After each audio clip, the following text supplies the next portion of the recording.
Assalamualaikum warahmatullahi wabarakatuh. Innal hamdalillah nahmaduhu wa nasta'inuhu wa nastaghfiruh wa na'udzu billahi min shururi anfusina wa sayyiati a'malina. Man yahdihillahu fala mudilla lahu wa man yudlil fala hadiya lahu. Ashhadu an la ilaha illallah wahdahu la syarika lahu wa ashhadu anna Muhammadan abduhu wa rasuluh. Allahumma salli ala Muhammad wa ala alihi wa ashabihi ajma'in. Amma ba'd. Jamaah Masjid Al-Ikhlas yang dirahmati Allah Subhanahu wa taala, kita pada malam hari ini kembali lagi dengan kajian rutin kita mengkaji kitab Al-Arba'in An-Nawawiyah karya Abu Zakaria Yahya ibn Sharaf An-Nawawi rahimahullahu ta'ala, salah satu dari ulama Ahlus Sunnah wal Jamaah dan salah satu dari warisan beliau yang masyhur adalah kitab yang sedang kita pelajari ini, Al-Arba'in An-Nawawiyah, yang terdiri dari 42 hadis yang berisi tentang pokok-pokok di dalam agama, dan ini merupakan kitab yang menjadi pemula ketika seseorang ingin mempelajari atau menghafal hadis-hadis Nabi sallallahu alaihi wasallam. Biasanya mereka memulai dengan Arba'in Nawawiyah terlebih dahulu. Setelah selesai kemudian menghafal Umdatul Ahkam, hadis-hadis kumpulan dari Bukhari dan Muslim. Atau juga ada yang langsung ke kitab Bulughul Maram yang lebih luas lagi dari Umdatul Ahkam, kumpulan dari hadis-hadis hukum. Atau kemudian setelah selesai dari Bulughul Maram tersebut, bisa dia masuk ke dalam kitab Al-Lu'lu' wal Marjan, hadis-hadis yang disepakati oleh Bukhari dan Muslim, baik itu yang berkenaan dengan iman, ilmu, fikih dan lain sebagainya.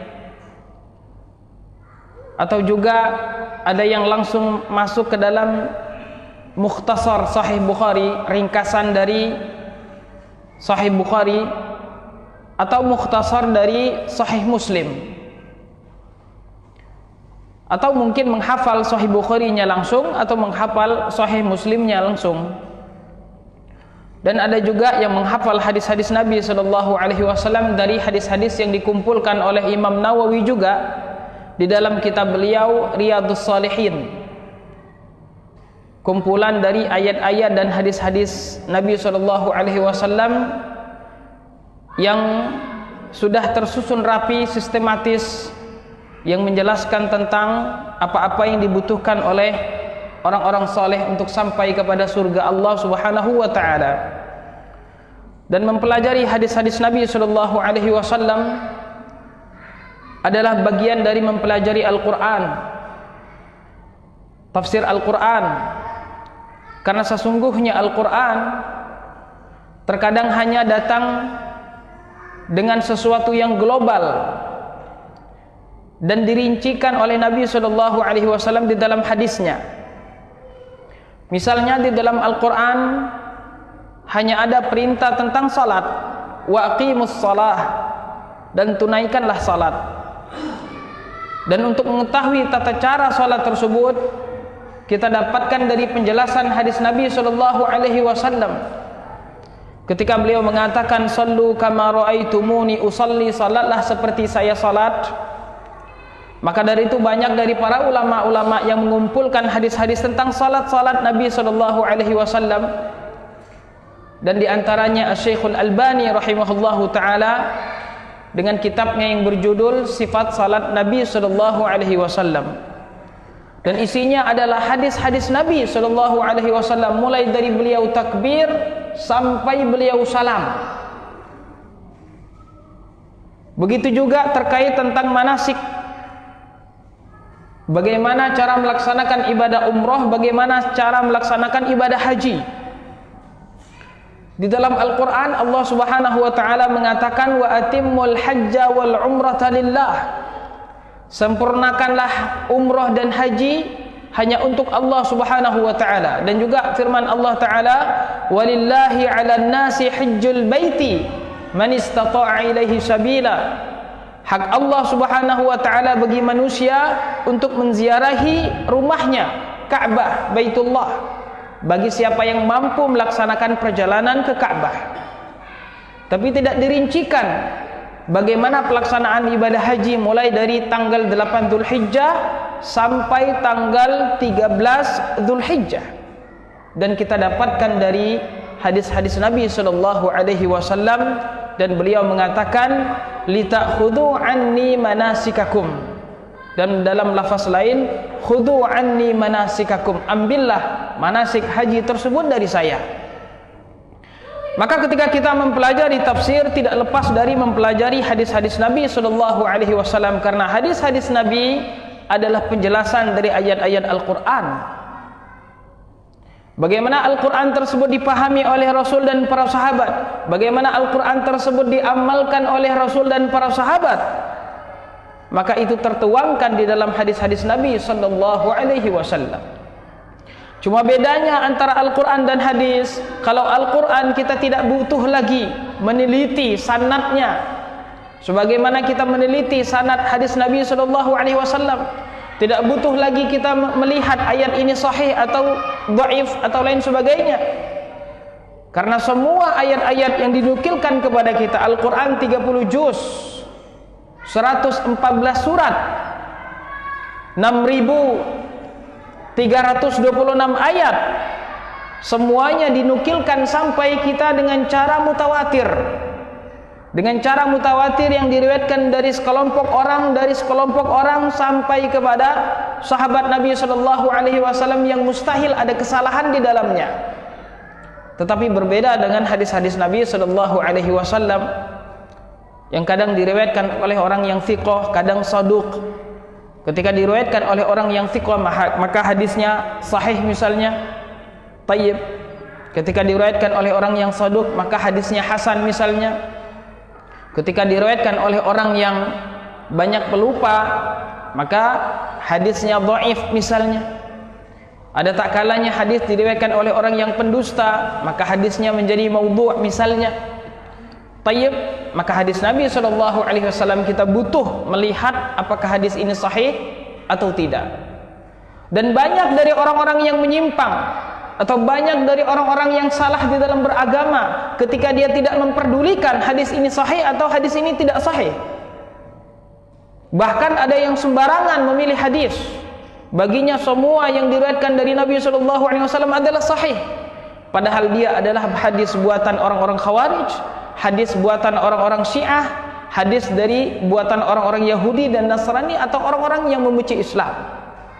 Tapi alhamdulillah, para ulama-ulama kita telah melakukan apa yang tidak bisa kita lakukan, telah meneliti hadis-hadis tersebut yang termaktub di dalam Sahih Bukhari dan Muslim, Nasai, Abu Dawud, Tirmidzi, Ibnu Majah, Sunan Daruqutni, Sunan Darimi, Al-Muwatta Imam Malik, Musnad Imam Ahmad, dan kitab-kitab lainnya. Dan tinggal kita hanya mempelajari hadis-hadis tersebut, mengkaji hadis-hadis tersebut, dan dia memang bagian dari agama Islam. Tayyib. Baik Bapak Ibu yang dirahmati Allah Subhanahu wa taala, hadis kita pada hari ini sampai hadis yang ke-13. Sahih ya? Hadis yang ke-13 dan insyaallah juga hadis yang ke-14. Sahih. Tayyib. Hadis yang ke-13. Qala rahimahullahu taala an Abi Hamzata Anas bin Malik radhiyallahu taala anhu. Anas bin Malik khadim, pembantunya Rasulullah sallallahu alaihi wasallam kurang lebih selama 10 tahun. Sahabat yang diberikan umur panjang, harta yang banyak, dan banyak juga memiliki keturunan. Sahabat Anas bin Malik radhiyallahu anhu, khadimi Rasulullah sallallahu alaihi wasallam, khadim, pembantu Rasul sallallahu alaihi wasallam. Anin Nabi sallallahu alaihi wasallam, dari Nabi sallallahu alaihi wasallam. Dan kita setiap kali mendengar nama Nabi kita sallallahu alaihi wasallam, maka kita disunnahkan untuk bersalawat, mengucapkan Allahumma salli ala Muhammad atau sallallahu alaihi wasallam. Dan setiap kita mendengar nama Nabi Muhammad dan kita bersalawat, maka kita mendapatkan pahala dari Allah Subhanahu wa taala dan mendapatkan pahala keutamaan 10 kali lipat dari salawat yang kita bacakan. Sebagaimana kata Nabi sallallahu alaihi wasallam, "Man shalla alayya salatan sallallahu alaihi asyarah."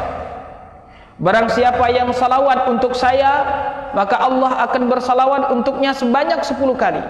Salawat dari Allah Subhanahu wa taala, Allah berikan kepada kita ampunan, Allah Subhanahu wa taala berikan kepada kita rahmat karena kita bersalawat, berdoa untuk Nabi kita sallallahu alaihi wasallam.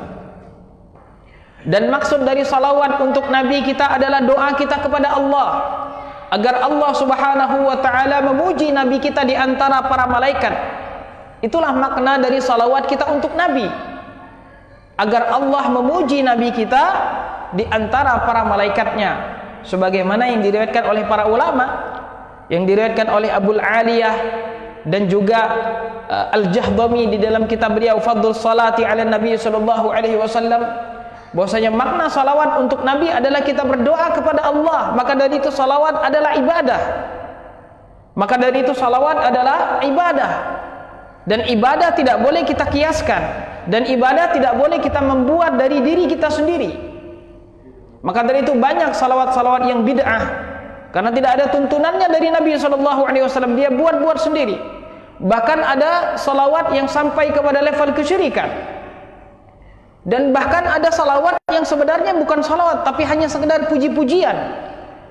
Dan ada yang salawat dia bukan salawat, tapi dia memuji orang lain, bukan memuji Rasul. Bahkan ada sebagian masyarakat menganggap syairnya Abu Nuwas ketika dia mengatakan, "Ilahi lastu lil firdausi ahla." Wahai Tuhanku, saya tidak pantas untuk masuk surga Firdaus. Bahkan itu di masyarakat dijadikan sebagai salawat. Bahkan sekarang ada salawat dengan lagu-lagunya, dengan lirik-liriknya seperti joget-joget sekarang. Nah, ini melecehkan ibadah kepada Allah Subhanahu wa taala. Salawat itu adalah ibadah. Setiap kali kita salawat untuk Rasul, kita mendapatkan pahala dari Allah Subhanahu wa taala. Apalagi kita salawat pada hari Jumat. Kita disunnahkan untuk memperbanyak salawat untuk Nabi kita sallallahu alaihi wasallam. Dan para ulama mengatakan, ketika kita mendengar Nabi sallallahu alaihi wasallam, mereka mengatakan wajib hukumnya kita bersalawat kepada Nabi. Sebagian para ulama mengatakan wajib, karena Nabi sallallahu alaihi wasallam di dalam sebuah hadis sahih mengatakan, "Raghima an furujulin man dzukirtu indahu wa lam yusalli alaihi." Sungguh merugi seseorang yang ketika nama saya disebutkan dan dia tidak bersalawat untuk saya. Tayyib. Maka sebagian para ulama mengatakan hukumnya wajib, walaupun banyak dari para ulama mengatakan hukumnya sunnah muakkadah. Ketika kita mendengar nama Nabi kita Muhammad sallallahu alaihi wasallam, kita bersalawat.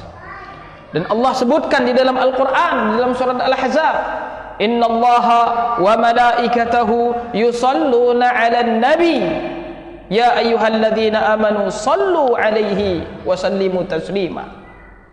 Maka orang yang paling bersalawat untuk paling banyak bersalawat untuk Nabi sallallahu alaihi wasallam adalah ahlul hadis. Ahlul hadis, ulama-ulama hadis dan orang-orang yang mempelajari hadis.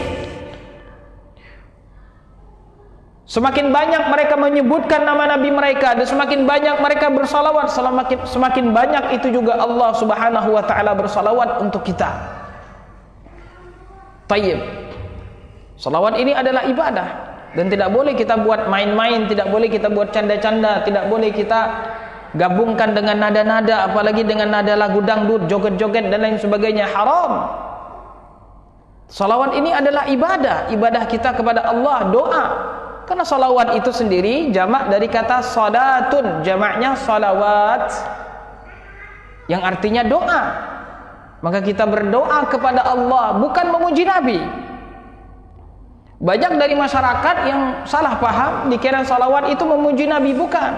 Salawat itu kita berdoa kepada Allah agar Allah memuji Nabi kita di antara para malaikatnya. Semoga Allah mengangkat derajat Nabi kita sallallahu alaihi wasallam. Itu makna dari salawat kita untuk Nabi sallallahu alaihi wasallam. Memang perintah Allah. Maka dari itu dijadikan sebagai salah satu dari rukun salat kita. Salah satu rukun salat adalah salawat untuk Nabi sallallahu alaihi wasallam di tasyahud akhir. Tayyib. Ini adalah bentuk pemuliaan dari Allah Subhanahu wa taala untuk Nabi kita Muhammad sallallahu alaihi wasallam. Tayyib.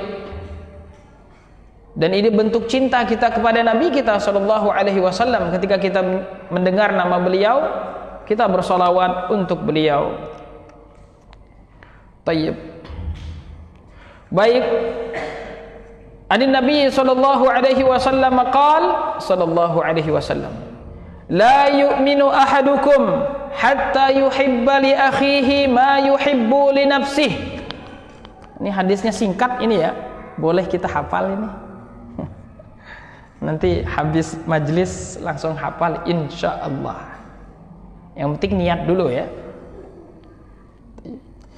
La yu'minu ahadukum hatta yuhibba li akhihi ma yuhibbu li nafsihi. La yu'minu ahadukum, tidaklah sempurna iman seseorang. Tidaklah sempurna iman seseorang. Di sini kita maknai dengan tidak sempurna iman seseorang. Artinya mencintai saudara muslim ini bagian dari kesempurnaan iman. Tayyib. Jadi bukan sesuatu yang kalau kita tidak mencintai muslim kita tidak beriman. Ya bisa jadi seseorang ketika dia tidak mencintai saudara muslimnya tetapi dia masih beriman, tetapi imannya kurang, imannya lemah. Maka seseorang yang imannya kuat, imannya sempurna, pasti dia akan mencintai saudara muslimnya. Nah, hadis ini mirip seperti hadis-hadis lainnya. Kata Nabi sallallahu alaihi wasallam, la salata liman hadarahu ta'am. Tidaklah la salata bi hadrati ta'am. Tidak ada salat ketika makanan tersebut hadir. Nah, ini kata Rasul, la salata, tidak ada salat ketika makanan tersebut hadir. Tayyib. Kalaupun misalnya ada makanan dan dia ingin makan makanan tersebut dan dia lapar dan dia bisa makan, tayyib, dan hatinya terikat terus dengan makanan tetapi dia paksakan dirinya untuk sholat, maka sholatnya tetap sah. Tapi dia di sini masuk ke dalam kemakruhan. Masuk ke dalam kemakruhan karena ketika dia sholat dia tidak fokus untuk sholat tetapi dia fokus kepada makanan tersebut. Tetapi secara hukum sholatnya sah. Tayyib. Nah, ini kalau saja seandainya makanan itu memang sudah hadir. Kata para ulama ada syarat-syaratnya. Jangan kita nanti dengar azan perut lapar, kata Rasul la salata bihadratit ta'am, kemudian kita masak mie dulu misalnya atau masak telur. Tidak, ini kata para ulama makanannya sudah hadir dan hati kita terkait atau terikat dengan makanan tersebut. Artinya memang kita senang makanan tersebut. Jadi bukan yang biasa-biasa misalnya kerupuk, bukan, ini makanan kita senang. Dan hati dan perut kita lapar. Tayyib. Dan kita termasuk orang yang boleh makan makanan tersebut. Karena ada orang puasa, dia suka dengan makanan tersebut, hatinya terikat, tapi dia tidak boleh karena dia puasa. Maka syarat-syarat ini ketika terpenuhi, maka kita dahulukan sholat terlebih dahulu, walaupun kita masbuk ketika datang ke masjid. Ya karena kini akan mengganggu kita kalau seandainya kita tidak makan. Nah, ini pentingnya khusyuk di dalam salat kita Bapak Ibu yang dirahmati Allah. Sampai ada hal-hal yang seperti itu saja Rasul memerintahkan kita agar makan terlebih dahulu kemudian baru salat. Saking pentingnya khusyuk di dalam salat kita. Dan juga sebagaimana hadis Nabi sallallahu alaihi wasallam lainnya, la yu'min man la ya'manu jaruhu bawa'iqahu. Hadis yang mirip dengan hadis kita ini juga, tidaklah seseorang beriman, maksudnya tidaklah sempurna iman seseorang siapa yang tidak memberikan keamanan kepada tetangganya. Jadi orang yang tidak memberikan keamanan kepada tetangganya ini orang yang tidak beriman, maksudnya orang yang tidak sempurna imannya. Jadi tidak beriman di sini maksudnya bukan kafir, tetapi imannya kurang, imannya tidak sempurna. Tayyib. Baik, la yu'minu ahadukum hatta yuhibba li akhihi, sampai dia mencintai untuk saudaranya ma yuhibbu li nafsihi, sebagaimana dia mencintai sesuatu tersebut untuk dirinya sendiri. Nah, Bapak Ibu yang dirahmati Allah Subhanahu wa taala, sesungguhnya dari hadis ini kita pahami wajibnya kita mencintai saudara kita. Jadi mencintai saudara muslim ini hukumnya wajib, jadi bukan sunnah. Walaupun kita tidak melakukannya, tapi iman kita tidak hilang, iman kita hanya berkurang, iman kita hanya tidak sempurna, tapi hukumnya wajib. Artinya kalau kita kemudian menyalahi hal tersebut, membenci saudara kita muslim atau hasad, dengki terhadap saudara muslim kita, nah ini hukumnya haram.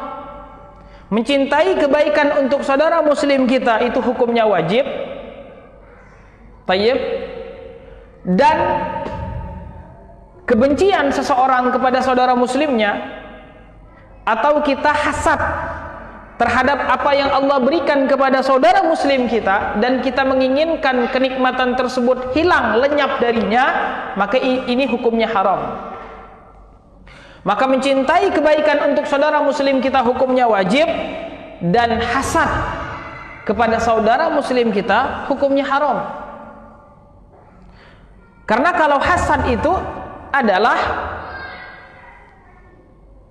tamanni zawalin ni'mati min akhih, seseorang yang menginginkan nikmat yang ada pada saudaranya tersebut hilang, itu hasad. Dan ini biasanya mulai dari pandangan mata. Maka dari itu kita berlindung kepada Allah Subhanahu wa taala dari mata orang-orang yang hasad. Wa min syarri hasidin idza hasad. Dan dari mata orang-orang yang hasad apabila dia hasad. Maka orang-orang yang hasad ini kita harus berlindung kepada Allah. Dan orang-orang yang hasad ini memang dari orang-orang yang jiwanya buruk, jiwanya jelek. Nah, hati-hati dengan orang yang seperti itu. Nah, kalau dia melihat dengan mata hasad, kemudian kita tidak ada perlindungan, tidak ada tameng, lupa kita zikir pagi, zikir petang. Nah, ini khawatir kita kena mata hasad. Kata Nabi SAW, al-ainu haqqun.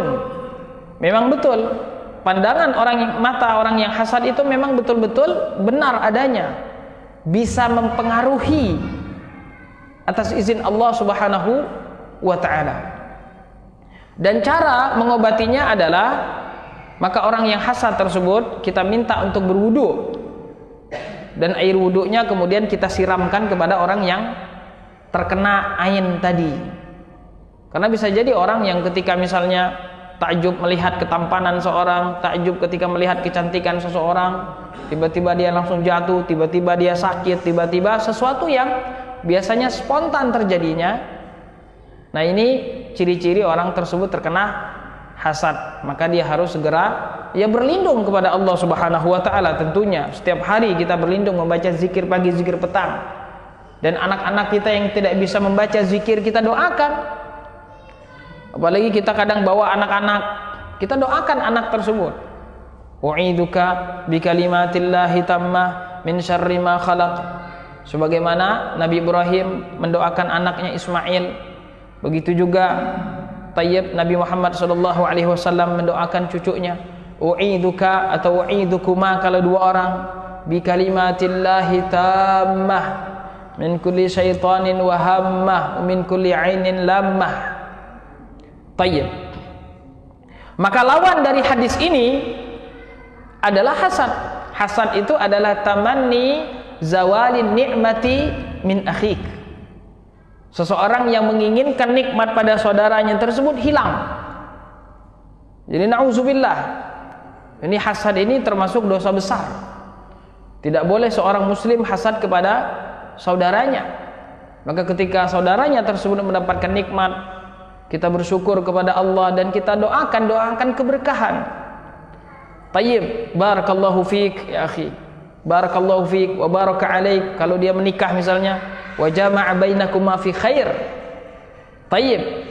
Ini ketika kita mendoakan keberkahan kepada saudara kita tersebut, ini salah satu cara untuk menutup hasad di dalam diri kita. Ketika kita mendoakan keberkahan untuk saudara kita tersebut, dia dapat misalnya ada HP baru, Masya Allah, barakallahu fiik, Masya Allah, barakallahu fi auladik, seperti itu. Tayyib. Maka lawan dari hadis ini adalah hasad. Dan juga kata para ulama, karohiyah, ma an'amallahu bihi. Termasuk hasad itu juga ketika seseorang membenci, dia tidak sampai kemudian menginginkan nikmat tersebut hilang, tapi dia hanya membenci, tidak senang. Tidak senang melihat seseorang mendapatkan nikmat dari Allah. Tayyib, ini juga termasuk hasad. Nah, ini Bapak Ibu yang dirahmati Allah, kita juga harus memperbaiki hati kita, membersihkan hati kita dari hal-hal tersebut. Tayyib. Ada yang ketika kita melihat kenikmatan dan kita menginginkan kenikmatan tersebut, dan kita tidak membencinya dari saudara kita, dan kita tidak menginginkan nikmat tersebut lenyap darinya, itu disebut dengan ghibthah. Nah, ghibthah ini kita menginginkan seperti apa yang dia dapatkan. Ada orang Masya Allah yang soleh, kita ingin juga seperti dia soleh. Ada orang yang Masya Allah dermawan, kita juga ingin kita seperti dia dermawan. Tayyib. Tanpa kita berharap atau membenci nikmat yang ada padanya, tanpa kita mengharapkan nikmat tersebut lenyap darinya. Nah, ini namanya ghibthah. Ini boleh. Sebagaimana kata Nabi SAW, la hasada illa fitnatain. Tidaklah hasad. Hasad di sini maksudnya adalah ghibthah, kecuali pada dua perkara. Orang yang diberikan Al-Quran, maka dia kemudian membaca dan mengamalkan Al-Qurannya tersebut siang dan malam. Orang yang diberikan harta, kemudian dia menginfakkan hartanya tersebut siang dan malam, maka kita muncul rasa ghibthah, kita ingin seperti pula. Nah, ini tidak termasuk yang terlarang. Tayyib. Nah, Bapak Ibu yang dirahmati Allah, kita wajib mencintai kebaikan untuk saudara kita sama seperti kita mencintai kebaikan tersebut untuk diri kita sendiri. Dan ini kata Syekh Ibnu Utsaimin rahimahullah, memang harus dilatih Bapak Ibu. Hal yang seperti ini memang harus dilatih. Kalau kita tidak melatihnya, memang berat. Tetapi kalau kita sudah terlatih, kita sengajakan terlebih dahulu diri kita mencintai kebaikan tersebut untuk saudara kita, sama seperti kita mencintai kebaikan tersebut untuk diri kita sendiri. Kalau sudah terlatih, maka mudah bagi kita untuk mengamalkan hadis ini. Tapi kalau belum terlatih, belum kita mulai, belum kita paksa diri kita, maka berat. Tayyib.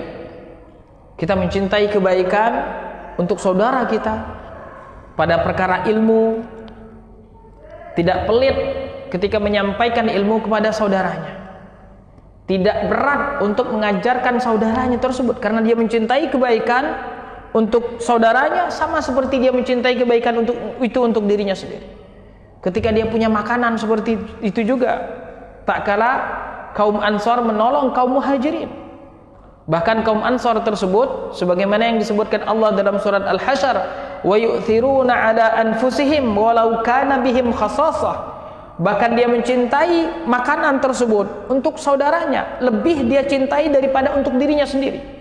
Artinya orang yang dalam keadaan lapar, khasasah, kata ulama tafsir itu maknanya adalah al-maja'atus syadidah, orang yang lapar, tetapi dia lebih menginginkan makanan ini untuk saudaranya daripada dirinya sendiri. Itulah keadaan saudara-saudara Ansar untuk saudara-saudara Muhajirin. Taib. Nah, ini memang butuh Bapak Ibu, butuh latihan untuk sampai kepada level ini. Dan memang harus kita paksa. Taib.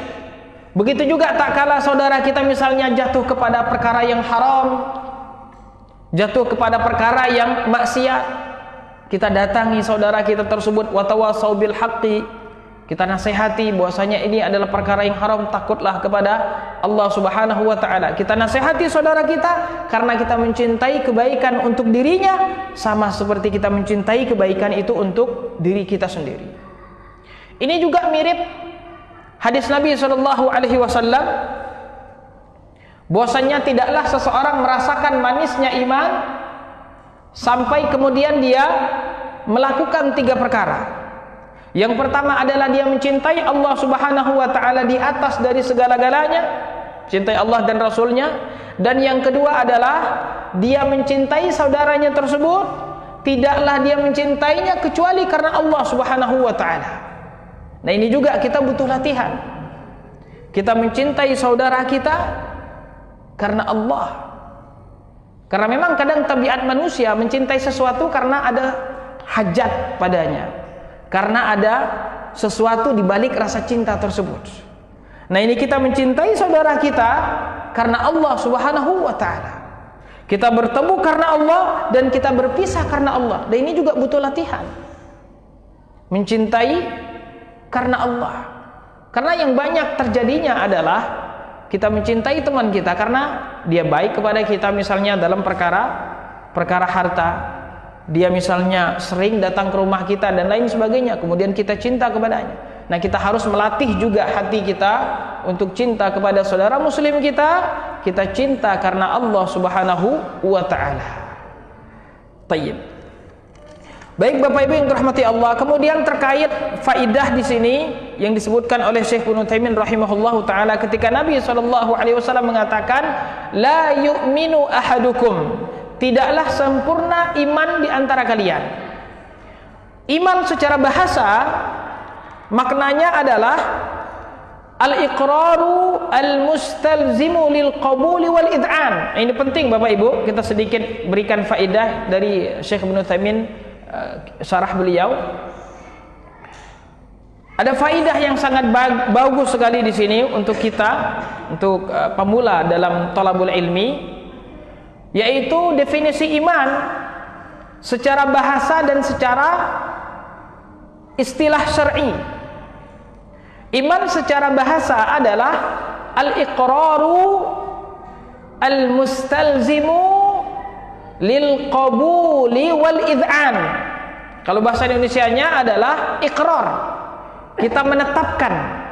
Jadi menetapkan sesuatu al-mustalzimu lil qabuli wal id'an, yang menuntut kita untuk menerima dan tunduk.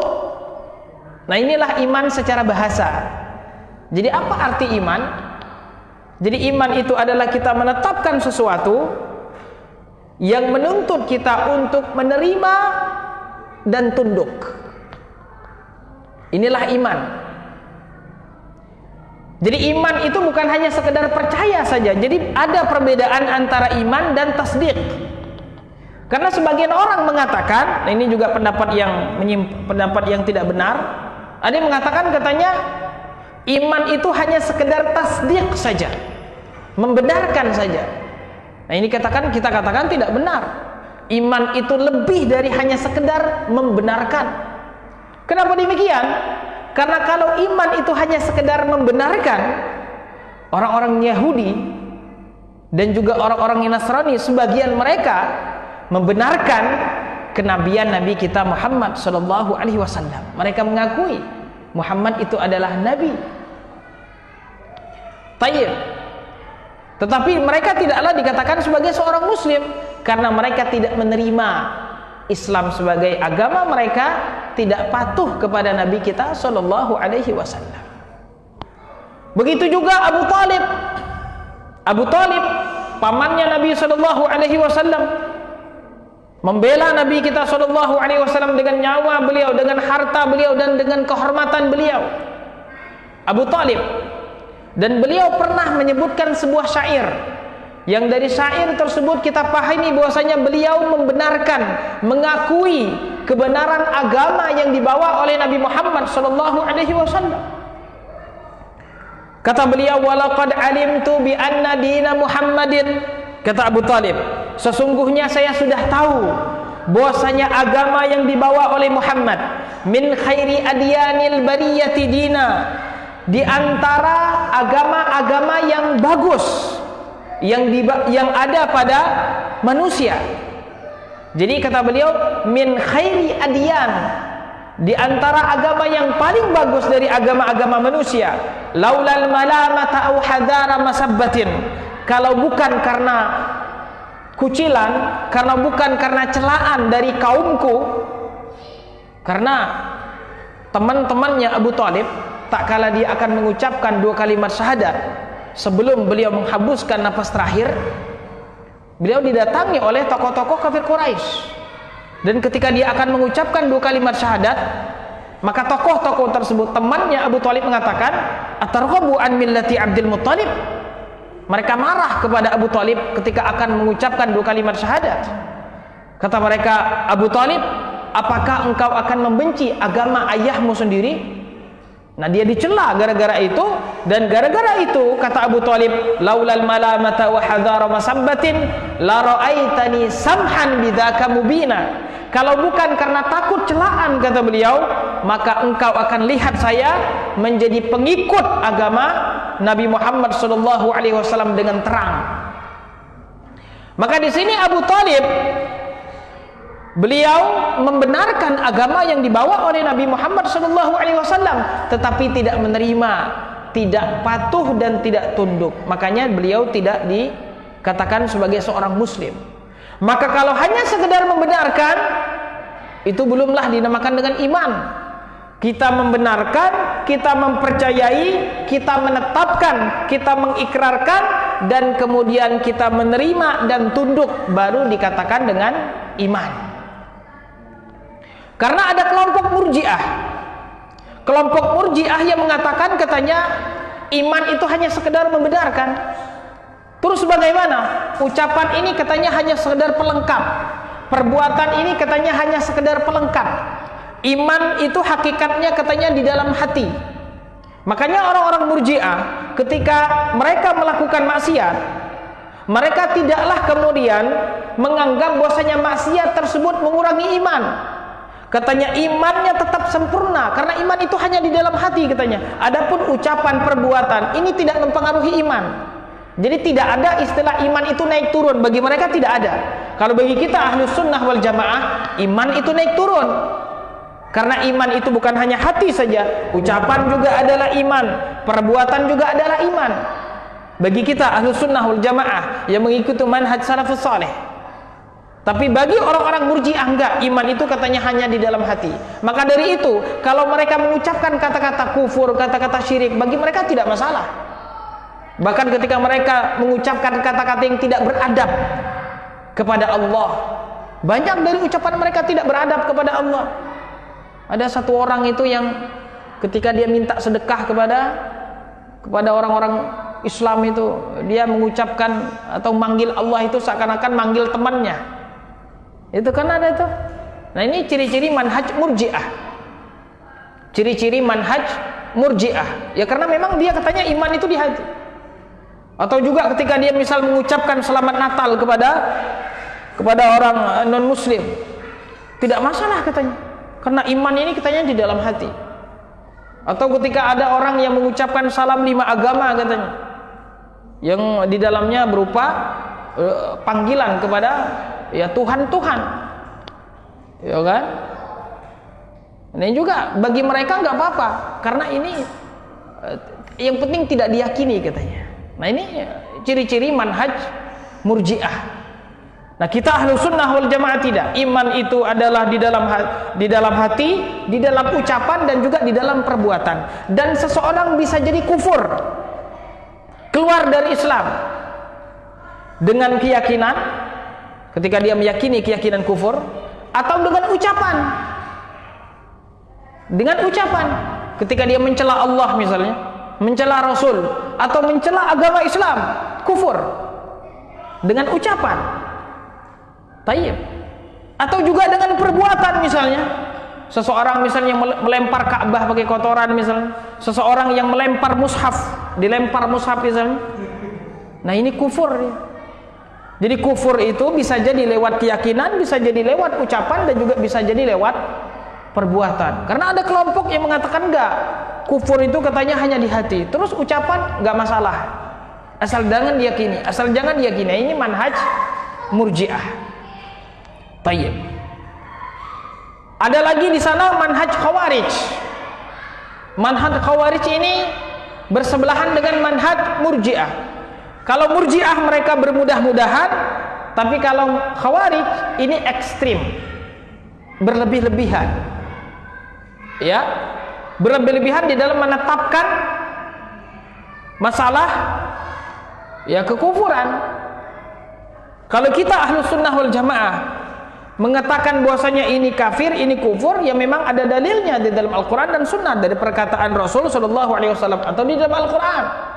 Tidak boleh kita mengatakan ini kufur selain dari Al-Quran dan Sunnah, tidak boleh. Yang berhak mengeluarkan orang dari Islam itu hanya Allah dan Rasulnya. Tidak boleh kita. Ada nasnya, berarti ini hukumnya kufur. Tidak ada nasnya, tidak. Karena hukum asal seorang muslim, dia muslim.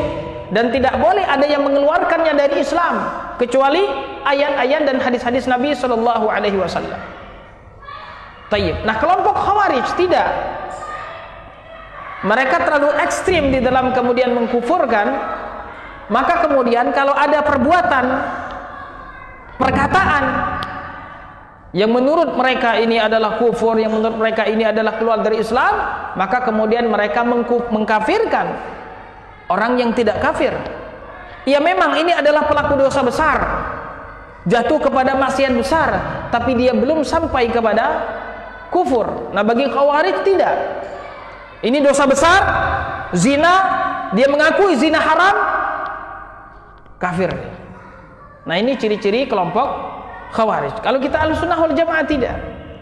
Tapi maka dari itu Ahlus Sunnah wal Jamaah pertengahan di antara kelompok Murji'ah dan kelompok Khawarij. Tayyib. Maka iman Bapak Ibu yang dirahmati Allah bisa jadi dia adalah keyakinan, bisa jadi dia maksudnya masuk ke dalam keyakinan kita, amalan hati, masuk ke dalam perkataan kita, amalan lisan, dan masuk dalam perbuatan kita, amalan anggota tubuh. Dan dia bertambah dan berkurang. Berbeda dengan Khawarij dan Murji'ah tadi.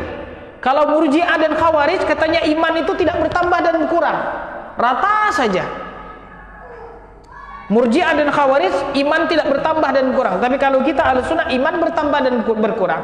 Bertambah dengan keimanan dan berkurang dengan kemaksiatan. Tayyib. Azan. Tayyib. Azan kita sholat, lanjut lagi. Tayyib. Barakallahu fikum. Walhamdulillahirabbil alamin. Nanti habis sholat kita lanjutkan lagi hadis yang ke-14. Walhamdulillahirabbil alamin. Wassalamualaikum warahmatullahi wabarakatuh.